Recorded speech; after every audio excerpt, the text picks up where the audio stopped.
ताज़ा तरीन वीडियोज़ के लिए चैनल को सब्सक्राइब करके बेल आइकन और ऑल नोटिफिकेशन पर क्लिक करें ताकि आपको मिले हर खबर सबसे पहले। और नाजरीन, नेपरा ने बिजली की कीमत में ₹1.68 फी यूनिट तक इजाफे की मंजूरी दे दी।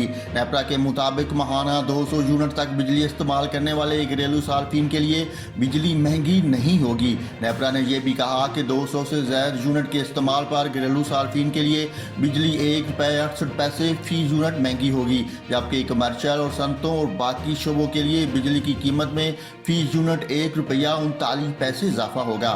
नेपरा के मुताबिक बिजली की कीमत में इजाफा बुनियादी टर्म में किया गया है और इजाफे का इतलाक के इलेक्ट्रिक समेत मुल्क भर के लिए होगा। नेपरा का कहना है कि बिजली की कीमत में इजाफे का इतलाक 1 नवंबर 2021 से होगा। नेपरा के मुताबिक बिजली की कीमत में इजाफे से हुकूमत को सालाना 135 अरब रुपए हासिल होंगे।